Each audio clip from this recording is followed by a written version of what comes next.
बैठ जाए, ज्यादा उचित रहेगा।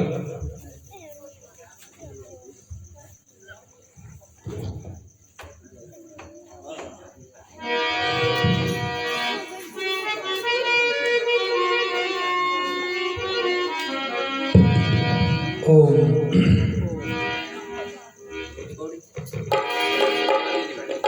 कहते रहे हम, सुनते रहे तुम, कहने व सुनने के दिन जा चुके हैं। अपनी बुराई अपने ही गानों, अपनी बुराई अपने ही गानों, सुने गली के सहरे के दिन जा चुके हैं। कहते रहे हम, सुनते रहे हम, कहते रहे हम, सुनते रहे हम, कहते रहे हम, सुनते रहे हम। बहुत कौमिनग में सुनाए गए हैं, हंसाए गए हैं, रुलाए गए हैं। बहुत कौमिनग में सुनाए गए हैं, हंसाए गए हैं, रुलाए गए हैं। हथेली बजाकर मधुर भाषणों में के भागों में के जा चुके हैं। कहते रहे हम, सुनते रहे हम, कहते रहे हम,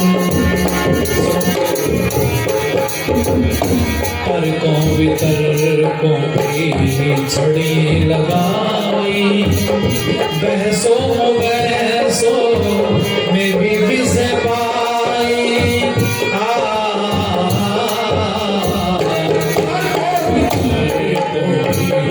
छड़ी लगाई, बहसों बहसों में भी विजय पाई। करना कराना कुछ भी हुआना, करना कराना कुछ भी हुआना। आलस में रहेंगे जा चुके हैं। कहते रहे हम, सुनते रहे हम, कहने सुनते जा चुके हैं।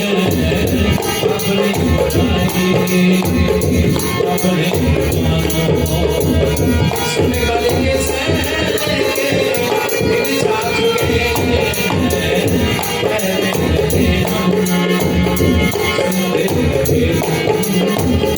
कहते रहे हम, सुनते रहे हम।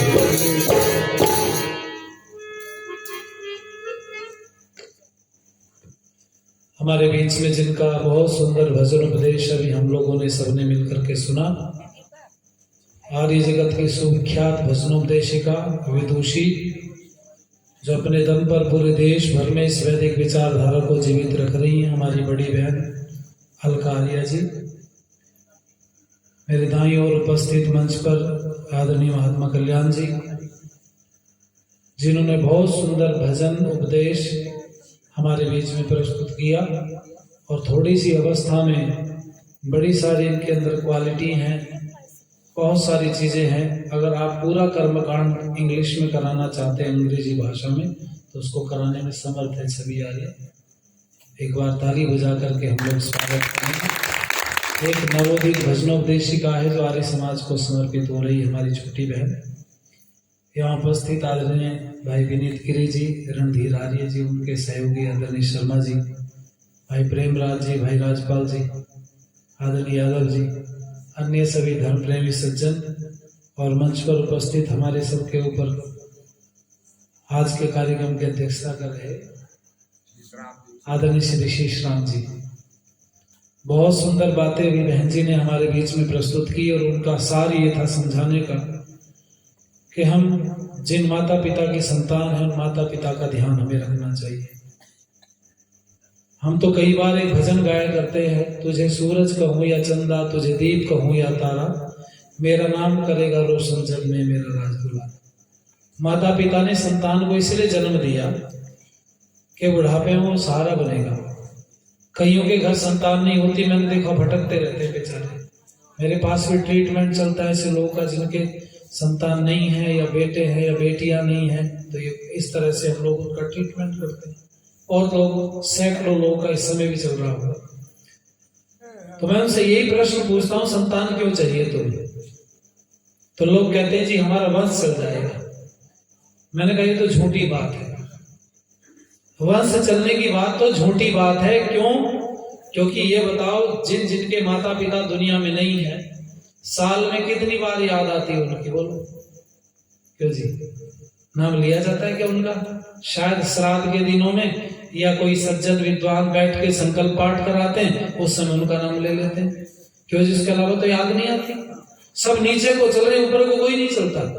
अपने बेटे नाती पोतों में लगे हुए, ऊपर वालों की कोई देख रेख नहीं करता, कोई सुनता नहीं उनकी। ऊपर वाले तो छूटते जा रहे, चाहे मर जाए जीवित रहे। और ये सच्चाई है। वो संतान को इसलिए जन्म नहीं देता कि उसका वंश चले, क्योंकि आप अपने माँ बाप का कितनी बार नाम लेते हो जाने के बाद, एक बार भी नाम याद नहीं आता। तो एक बात बताओ भाई, जिसके मरने के बाद उसका नाम लेने वाला कोई नहीं है, तो उसका वंश चल रहा है या खत्म हो गया? बताओ। अरे बोलो भाई, खत्म ही हो गया ना। चाहे 100 बच्चे पैदा करके गया दुनिया में, उस बात से कोई लेना देना नहीं कि उसकी कितनी संतान, कितना परिवार है। जब नाम लेने वाला कोई नहीं है तो वंश तो खत्म समझो। इसलिए भाई वंश बचाने के चक्कर में तो लोगों में सच्चाई कुछ और है। संतान को अगर जन्म देना चाहता है व्यक्ति, तो इसलिए कि जब मैं बूढ़ा हो जाऊंगा तो उस समय मेरी लाठी का सहारा बनेगा। हम लोग गाया करते 2 लाइनें सुनो।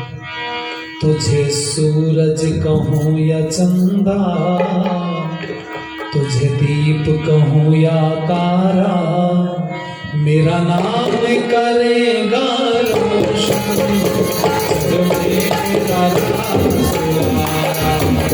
मेरा नाम करेगा रोशन जग मेरा राज दुलारा। मेरा नाम करेगा रोशन जग मेरा राज।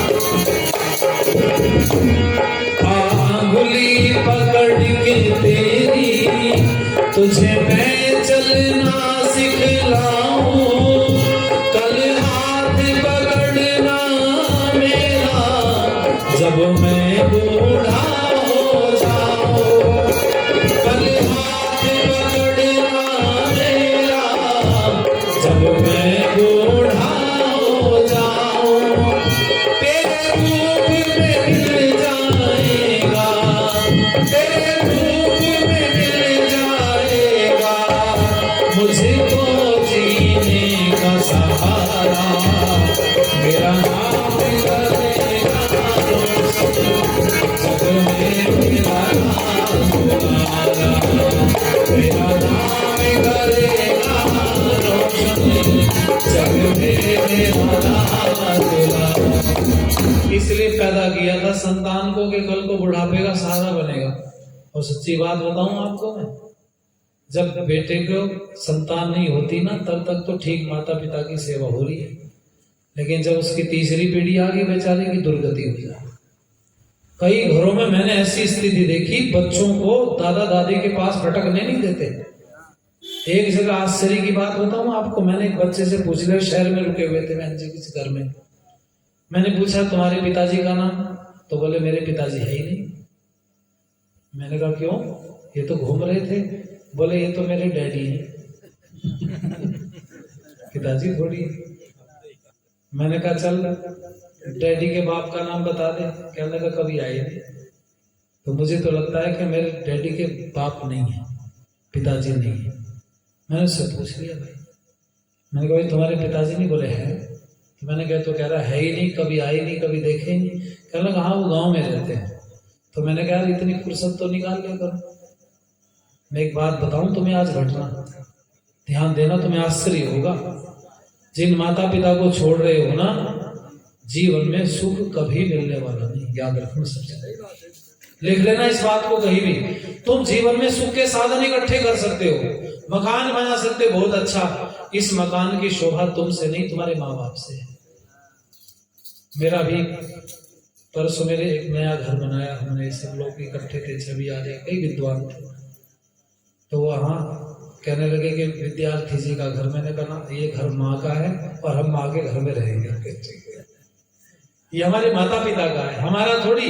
हमारी इतनी औकात कहाँ हो गई कि हम माँ बाप को अपने पास रख सकें? हम ही माँ बाप के पास रहते हैं भाई। लोग कहते हैं कि भाई पिताजी माताजी किसके साथ है? मैंने कहा हम माता पिताजी के साथ हैं, वो हमारे साथ नहीं। अभी तो उन्हीं की सब कुछ चलती है। और आपसे भी मैं कहूँ माताओं बहनों, एक घटना सुना रहा हूँ आपको। ये जब भारत और पाकिस्तान अलग हुआ ना, तो उस समय पर एक दादी अपने पूरा परिवार तो मर गया, तलवार से काट दिया वहां पर। एक पोते को अपने जैसे तैसे ट्रेन की सीट के नीचे छुपा कर ले आई बेचारी, और यहाँ जालंधर के पास में किसी गांव में रहकर उस बच्चे का पालन पोषण करने लगी। हुआ ये बच्चा बड़ा हो गया, बहुत गरीब थी, दूसरों के घर बेचारी बर्तन मांजती थी, साफ सफाई करती थी, रोटी मिल जाती उससे अपना, और पोते का पालन करती। तो पोता उसको माँ बोलता था। हष्ट पुष्ट थी, दोनों स्वस्थ थे। 6 फुट हाइट का ये नौजवान बना, और ये पंजाब पुलिस में इंस्पेक्टर लग गया उस समय। इंस्पेक्टर लगने के बाद इसका विवाह हुआ, तो उस समय पर लाख रुपए की शादी हुई। इस पुराने जमाने में आप सोचो, देश आजादी हुआ था उस समय पुलिस होती नहीं थी। पुलिस इंस्पेक्टर तो कलेक्टर समझो आज का, उस समय पर बड़ी व्यवस्था थी। तो उसके पास टाइम नहीं रहा वापस आने का। पत्नी जब घर पर थी तो दोनों चर्चा कर रहे थे कमरे में। तो उसकी पत्नी ने कहा शहर में जाते तो हमें भी सुख मिल जाता है थोड़ा सा। ये बात कही तो उसकी जो दादी थी वो सुनती हुई आ गई। उसने कहा मैं तुम्हें सुखी देखना चाहती, तुम शहर में जाना चाहते, शहर में चले जाओ, मैं तो गांव में रहूंगी, क्योंकि इस गांव ने मुझे जीवन दिया। और बूढ़े लोगों से मैंने कईयों को देखा, कई जब बेटे रहने लगते ना शहर में, तो बूढ़े माँ बाप का मन नहीं लगता शहर में, 2-4 दिन में वापस आ जाते। कई तो अपने आप रोटी बना के खा रही बेचारे, उनको लगता है शहर में उनका कोई है नहीं, ना पूछे ना गचे। अब कमरे में कैसे कैदी की तरह पड़ जाए व्यक्ति। आप देखो सुबह से शाम तक आप कितने चलते हो, कई किलोमीटर भाई, इधर बैठ गए उधर बैठ गए, उसके पास बैठे उठे वार्तालाप किया, ये सब खत्म हो जाती है। जो हमारा जो जीवन है ना, वो तो बदल जाता है, तो जेल है। तो उसने कहा मैं तो गांव छोड़ के जाने वाली नहीं, तुम्हें जहां सुख मिले तुम चले जाओ। बोले ठीक है।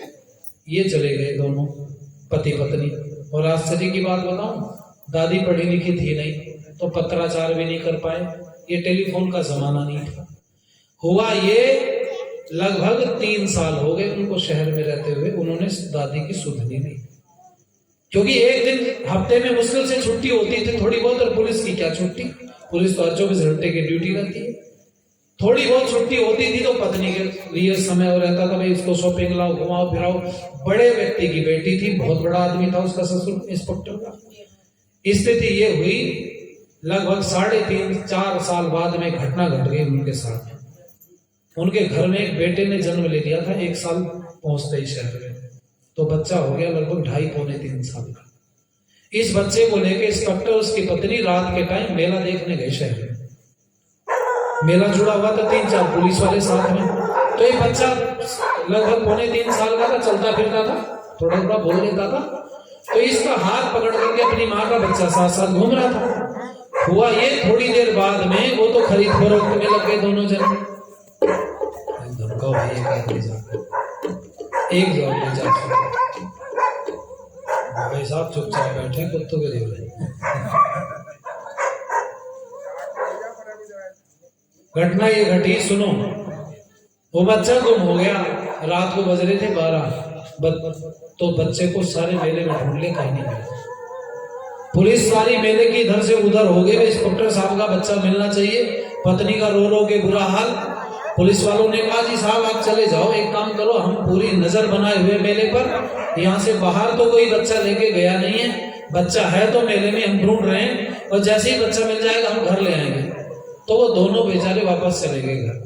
इंस्पेक्टर मोड़े पर बैठा, बैठते उसको नींद आ गई, कोई दिन भर का थका हुआ। बैठ जाओ मार साहब, नींद हो गया समाधान, कोई बात नहीं, आ जाएगा। सुनो, तो उन्होंने कहा तुम चले जाओ घर। इंस्पेक्टर तो मोड़े पे बैठते ही नींद आ गई, सो थका हुआ था दिन भर का रात। जो पत्नी थी बेचारी वो ऐसी बैठी रही कुर्सी पे। सुबह 4 बज गए, 4 बजे तक नींद नहीं आई। माँ तो माँ होती है भाई, माँ को कैसे नींद आई छोटे से बच्चे को छोड़ के। आप देखो जिनके छोटे बच्चे हैं वो काम में भी इधर उधर जाती ना, किन्हीं के घर तो रहती ना, मेरे बच्चा रो रहा होगा पता नहीं कहाँ, मैं तो घर जा रही हूँ। कितना मोह रहता है। माँ से पूछो, 4 बज गए सुबह, बच्चा नहीं मिला, दरवाजा खटखट हुआ, पुलिस वालों ने कहा दरवाजा खोलो। तो जैसे उसने इंस्पेक्टर की पत्नी ने दरवाजा खोला, एक पुलिस वाले ने बच्चा गोद में ले रखा, गर्दन लटकी हुई थी, डर गई, रोने लगी, चीख मार के कहने रो मत, बच्चा सो रहा है, बच्चे को कुछ नहीं हुआ, आपका बच्चा सुरक्षित है। जहां आप सामान खरीद रहे थे ना, ऐसे तख्त लगा हुआ था मेले में, तो उसके आगे कपड़ा लटका हुआ था, बच्चे ने कपड़ा उठाया, तख्त के नीचे धस के सो गए। नींद बावली होती कहीं आ जाती, नींद के लिए कोई गद्दों की जरूरत नहीं, वो डलों में भी आ जाती है। आप तो और हमसे ज्यादा कौन जानता, हम तो खेती बाड़ी किसान लोग हैं। उसने कहा ये वहां तख्त के नीचे सो रहा था। वो दुकान वाला जब बेचारा रात को वो भी तख्त के नीचे सोता था, जब वो सोने गया तो उसने बच्चा देखा, हमें सूचना दी, हम बच्चा ले आए। इसने इंस्पेक्टर को झकझोर दिया, 4 बजे उठो उठो, किस धरती की नींद आती, तुम तो सोते ही रहते हो। उसने इंस्पेक्टर ने कहा क्या हो गया? बोले बच्चा मिल गया। मिल गया ना? बोले 1-2 घंटा और मुझे सो जाने दे, मुझे पता था बच्चा मिल जाएगा, 1-2 घंटा सो जाने दे, सुबह फिर 7 बजे ड्यूटी पे जाना, आज पूरी रात ऐसे ही हो गई है। इसने सो गया। जब इंस्पेक्टर उठा सुबह 7 बजे तो इसने नम्रता से एक बात कही कि सुनो। बोले हाँ, मैं इस घर में नहीं रह सकती। कई माताएं होती मैंने देखा, घर में अगर कोई बीमारी आ जाए, कोई दिक्कत परेशानी, अजी इस घर में ही गलत पता नहीं क्या धस गया, घर में धस गया, कर्म में धस गया। बोलो ईंट पत्थरों में क्या, ये ईंट पत्थर जिस भट्टे से आए, उस भट्टे वाले ने तो सैकड़ों लोगों को मकान बनवाए। क्यों जी, एक तेरा ही अनोखा थोड़ी था। तो ईंटों में क्या धसा है, घर में क्या धसा है? कई लोग कहते हैं इस घर में नहीं रहना चाहिए, तो घर बेकार है। अरे घर बेकार नहीं, कर्म बेकार है, कर्म ठीक करो। उसने इंस्पेक्टर से बोला इस घर में नहीं रुकेगी 1 मिनट भी। इंस्पेक्टर ने कहा तेरी वजह से तो गांव छोड़ के आना पड़ा। आज माँ को 4 साल होने को हैं, माँ की सुध नहीं ली तेरी वजह से। तू जब समय मिलता वो तेरे साथ में घूमना फिरता पड़ता। अब तू बोल रही इस घर में नहीं रहूंगी, तो कहाँ जाएगी दुनिया में? कहाँ से लाऊं ढूंढ के तेरे लिए जगह जहां तू रह सके? गुस्सा था इंस्पेक्टर। इसने कहा तुमने सारी बात मानी अब तक मेरी? पत्नी बोली हाँ आज और मानो। बोले क्या गाड़ी मंगवाओ? आ गई। अब क्या करो? सामान लोड कराओ। इंस्पेक्टर गुस्से में था, भरो ये सामान। जो साथी थे पुलिस वाले सब लगे और 2-4 लोग लगा रखे, पूरा सामान गाड़ी में भर दिया। हम क्या करें बता, कहाँ चल लेके बता? तेरे बाप के घर लेके चलूं? उसने कहा मेरे बाप के घर में लेके चलो। बोले और कहीं जहां तुम्हारी माँ रहती वहां लेके चलो। बोला क्यों? क्या लगे तो वही पता चलेगा क्यों चलना। पूरा सामान बांध के इंस्पेक्टर पहुंच के घर, दादी किसी के घर बैठी थी बेचारी, उसको बता दिया तेरा जो बेटा था शहर में वो तो सामान भर के आ गया। पागल हो गई बेचारी। उसने सोचा पता नहीं कुछ अनहोनी हो गई, नौकरी छूट गई, क्या हो गया। सामान बांध के आया, बिना बताए आया, बस दादी के सर पे कपड़ा नहीं, पैर में चप्पल नहीं, बेचारी पागलों की तरह भागी आ रही और इंस्पेक्टर को गले से लगा दिया। क्या हुआ बेटे? और ये बच्चा किसका है? कहने लगे दादी बच्चा भी तेरा ही है। कहने लगे कमबख्त हो, बच्चा भी हो गया, तुमने मुझे बताना भी जरूर नहीं समझा। मेरी तो दुनिया तू है। इंस्पेक्टर से बोली तू ही तो है मेरी दुनिया, सब कुछ तो तेरे पीछे, तू ही है सब कुछ। इंस्पेक्टर भी रोने लगा, पैर पकड़ ली, माँ मेरा भी तेरे अलावा कौन है दुनिया। माँ ने एक बात कही, इंस्पेक्टर क्यों रहे? बोले हाँ। क्यों गया था शहर, क्यों आ गया ये बता मुझे। अभी खड़े हैं दोनों। इंस्पेक्टर ने लंबा सा श्वास लेकर कहा यो ही लेके गई थी। और बोलो जरा समझ गए? ये लेके गई थी, यही लाई है, इससे पूछ ले। तो दादी कहने लगी बेटी कुछ कमी रह गई थी। कहने लगी ना, क्यों गई थी, क्यों आ गई बता दे। तो उसने कहा मैं जब गई थी तो मुझे सब अनुभव नहीं था क्या होगा, पर जब मैं शहर में गई मेरे साथ घटना घटी।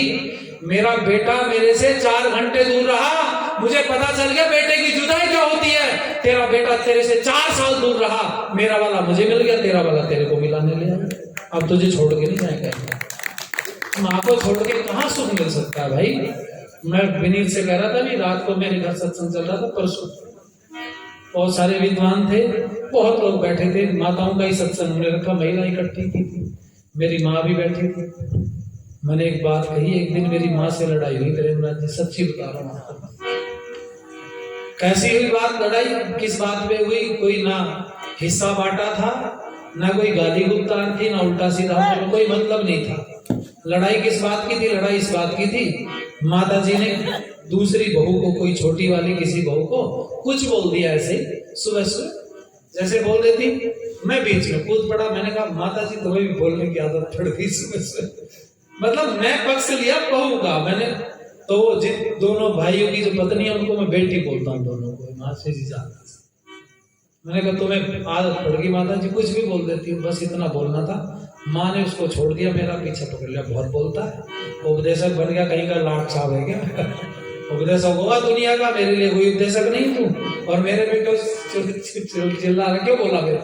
मैं तो एक शब्द बोला, माता जी ने बहुत सारे बोले। खैर कोई बात नहीं, मैं कार्यक्रम में चला गया, वहां से साथ में थे, पहले संभल जिले में कार्यक्रम किया, ये कोई 6 साल पुरानी बात है। फिर हमने बवाना में विवाह संस्कार कराया, रात में 2 बजे विवाह संस्कार संपन्न हुआ। दोनों जने वहां से गाड़ी स्टार्ट करके घर आ रहे थे, गंज में आके गाड़ी ट्रक में धस गई दोनों, ये भी मैं दोनों थे। जैसे तैसे जान बची। जब घर आए लौट के तो सुबह सुबह को 5 बज रहे थे, वहां से जी हम दोनों घर घेर में बैठे, कपड़े फट गए, लेकिन भगवान की कृपा से शरीर कहीं से नहीं फटा कपड़े जरूर फटे। तो मेरी माँ रोती हुई आई, मैंने माँ से एक ही बात कही, मैंने कहा क्यों रो रही है, तू तो सुबह कह रही थी कहीं जाके मर जा। मैंने कहा जरा सी कसर रह गई थी आज पूरी हो जाती।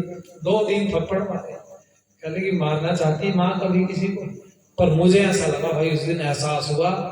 मैंने कहा तुम कितने बड़े क्यों ना हो जाओ, पर माँ से बड़े कभी नहीं हो सकते, सदा छोटे रहोगे, माता पिता की सेवा करो। मैंने तो उस दिन पैर पकड़ ली, मैंने कहा माँ जो मर्जी बोलूं, पर तेरे साथ कभी लड़ाई नहीं लड़ती, मेरे बस की बात नहीं, माता पिता से कौन जीत सकता है।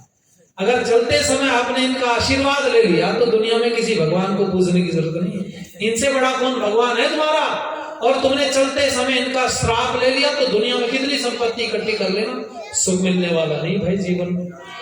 इसलिए आओ बस चंद लाइन कहूंगा और उसके बाद वाणी को विराम की तरफ लेके चलेंगे, क्योंकि 11:45 बजे लगभग समय बहुत तेजी से दौड़ रहा है, आपको पता भी नहीं चला।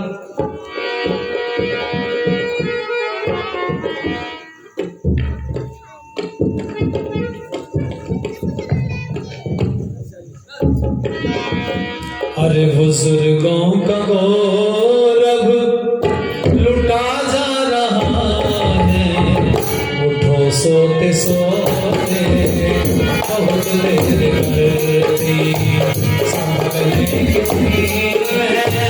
संभलना पड़ेगा, वक्त खोते खोते बहुत देर करती, वक्त खोते खोते बहुत देर करती, वक्त खोते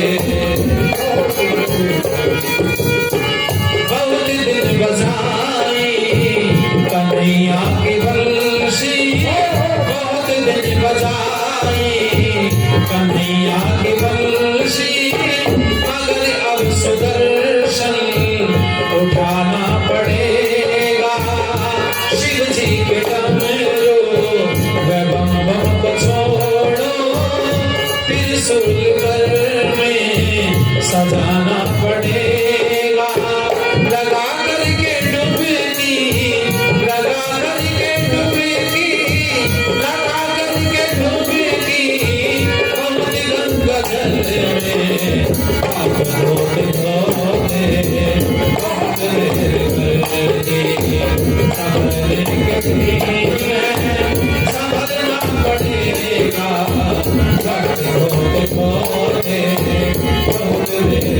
करती, वक्त खोते खोते बहुत देर। हमने कार्यक्रम चला रखा हमने गांव में, जितने वृद्ध लोग हो जाते हैं ना हमारे, तो उनको हम सम्मानित करते हैं। हम पूछ लेते हैं गांव में भाई कौन सबसे ज्यादा वृद्ध, बोल फला फला में लिखो उनको।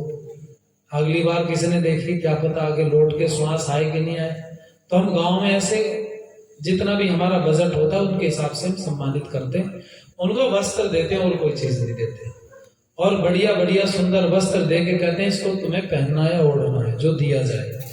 आपसे भी मेरा एक निवेदन है भाई, एक निवेदन मेरा यह है, जब मर जाते हैं तो सब लोग कपड़े लेके जाते हैं, है ना, 50-100 रुपए की एक चादर आप खरीदते हो, वो ले जाते हो। एक काम आज से हमारे कहने से करना शुरू करो, जब अंतिम संस्कार हो तो उसमें चादर आदि ना ले जाकर के ले जाओ सामग्री, या घी, चाहे आधा किलो ले जाओ सामग्री, ठीक है। एक तो ये करो। और दूसरा, अगर आप कपड़े ही देना चाहते हो उनको, तो मरे हुए के ऊपर कपड़ा मत डालो, जो कफन है परिवार वाले डाल देंगे। तुम तो जब कोई जिंदा है ना रिश्तेदार और मिलने जाओ तो प्रेमराज जी कह देना, लो जी चादर अभी ओढ़ो, और इसे ओढ़ के तुम्हें फाड़ना। कोई जाए कुर्ता दे, कोई जाए धोती दे, कोई कुछ वस्त्र दे, कोई कुछ वस्त्र दे। अरे जिंदगी भर किस लिए कमाया, बोलो, बढ़िया पहनेंगे इसलिए ना। वो दिन आया नहीं कभी लौट के, वो जीवन में आया कहाँ वो दिन जिस दिन को हम सोच सके आज बढ़िया पहनेंगे। तो जी बाबू सिंह जी टोपा लगा के बैठे छुपे हुए, अभी पहचान पड़ी बहुत देर से। और भाई इसलिए मेरा निवेदन है, जब जाओ रिश्तेदारियों में तो जो बूढ़े रिश्तेदारों से मिलने जाओ ना, मत ले जाओ 1 आध 2 4 दर्जन के लिए। कौन पूछेगा, बूढ़े बाबा के हाथ एक आध नहीं लगा, सब बाल लगने देखा जाता। एक काम मेरे कहने से करो, बढ़िया वस्त्र या उनके ही काम की चीज लेके जाओ बस। चलो हाथ उठा के संकल्प करो, जब रिश्तेदार के पास जाएंगे तो भैया कुछ ना कुछ ले जाएंगे, चाहे एक छोटा सा वही ले जाओ, गले में डालने वाला पटका नया, उसको बोलो अभी पहने जो, बात के लिए नहीं। बात के लिए बात की दुनिया किसने देखी। अरे भाई जो हमारे बुजुर्ग हैं उनके पास बढ़िया वस्त्र होने चाहिए, अच्छा भोजन, उनका खान पीन सब चीजें अच्छी, इसीलिए तो हम जीवन जी रहे हैं। मैं जाता हूँ कहीं, ये सब जानते हैं मेरे साथी, मैं अगर अपने लिए कोई जूते खरीदूं तो पिताजी के लिए जरूर खरीदता हूँ। कहीं जाए, और बड़े सारे ऐसे वो सब चीजों का बखान करना उचित नहीं, क्योंकि रिकॉर्डिंग चल रही है, दुनिया देखती फिर बाद में। क्योंकि मेरे जो कार्यक्रम है, हम लोगों का जो चैनल है, उस पे लगभग 4-5 हजार रुपए लोग प्रतिदिन देखते हैं चैनल कंटिन्यू। हो सकता है 100-200 लोग इस समय देख रहे हैं, और किसी दिन तो 15 से 20 हजार लोग जुड़ जाते हैं प्रतिदिन, तो दूर तक बात जाती है। इसलिए मैं आप लोगों से कहूंगा भी ये संकल्प आप लोग लेके जाओ, जब रिश्तेदारों से मिलने जाएंगे तो कुछ ना कुछ अच्छी चीज उनके लिए लेकर के जाएंगे। इसलिए कह रहा था, विदेशी विधर्मी लगे ताक में, विदेशी विधर्मी लगे ताक में, मिटाने को बैठे ये हस्ती तुम्हारी, प्रबल संगठन की अब तो जरूरत बड़े आ रहे हैं, आक्रमणकारी विनाश भेदभाव और आलस के बीच बोते बोते संभलने के लिए संभलना पड़ेगा, बोते बोते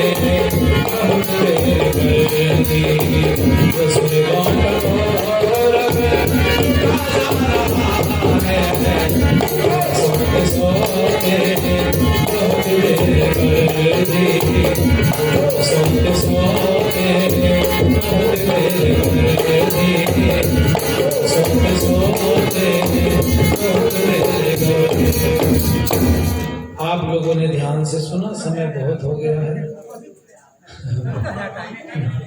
अब इस समय पर कार्यवाही को संपन्न करेंगे, कल थोड़ा देर तक चलाएंगे। जब परिवार वालों को लेके आओ तो है ना, सबको इकट्ठा करो और ये बैठ जाओ। माता जी एक अच्छा अभी ये शांति पाठ के बाद में आप लोग थोड़ा सा जलपान की व्यवस्था है, चाय आदि आप लोग ले लें। ओम देव शांति अंतरिक्षम शांति पृथ्वी शांतिरापः शांतिरोषधया शांति वनस्पतया शांतिर्विश्वे देवा शांति ब्रह्म शांति सर्वं शांति शांतिरेव शांति सामा शांतिरेधि। ओम शांति ही शांति ही शांति ही। बोलो सत्य सनातन वैदिक धर्म की, मर्यादा पुरुषोत्तम श्री रामचंद्र की, योगेश्वर श्री कृष्ण चंद्र की, महर्षि दयानंद सरस्वती की, गुरु प्रजानंद दंडी की, सदगुरु रविदास जी महाराज की, संसार के श्रेष्ठ पुरुषों की, जगत जननी भारत माता की, वेद की ज्योति